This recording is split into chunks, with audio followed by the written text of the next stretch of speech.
2025-এর আইপিএলে ডুপ্লেসিকে বাদ দিয়ে রয়্যাল চ্যালেঞ্জার্স ব্যাঙ্গালোর দলটি এবার তাদের নতুন অধিনায়কের নাম ঘোষণা করল। চলুন বিস্তারিত দেখে নেওয়া যাক। 2008 সাল থেকে আইপিএলের 17টা মরশুম কেটে গেলেও আরসিবি দলে ধরা দেয়নি সাফল্য। তাই 2022 সালে চেন্নাই সুপার কিংস থেকে ফ্যাফ ডুপ্লেসিকে নিয়ে এসে আরসিবি দলের অধিনায়ক করা হয়।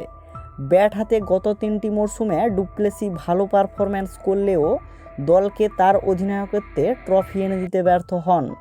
তাছাড়া ডুপ্লেসির বর্তমান বয়স 40 বছর, তাই তাকে বাদ দিয়ে এবার নতুন অধিনায়কের জন্য রেডারে রয়েছেন দুজন ক্রিকেটার। নাম্বার 1, সূত্র মারফত খবর যে কেএল রাহুলের সাথে লখনৌ সুপার জায়ান্টসের বিচ্ছেদ সম্পূর্ণ হয়ে গেলে নিলামে যে কোনো মূল্যে তারা তাদের ঘরের ছেলে রাহুলকে দলে ফেরাবে। কারণ রাহুলকে দলে নিলে ওপেনার সহ অধিনায়কের সমস্যা মিটিয়ে ফেলবে আরসিবি। তাছাড়া গত বছর দীনেশ কার্তিকের অবসরের পর উইকেট রক্ষকের যে জায়গাটি খালি হয়েছে তাও পূরণ করে দেবেন রাহুল। তালিকার দ্বিতীয় নামটি হলো রজত পাতিদার। বর্তমানে তিনি আরসিবি দলের গুরুত্বপূর্ণ সদস্য।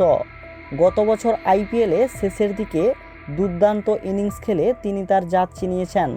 তাই তার হাতেই আগামী 5-6 বছরের জন্য দায়িত্ব তুলে দিতে চাইছেন কর্মকর্তারা। এখন দেখার শেষ পর্যন্ত আরসিবি দলের অধিনায়কের দায়িত্ব কার কাঁধে ওঠে।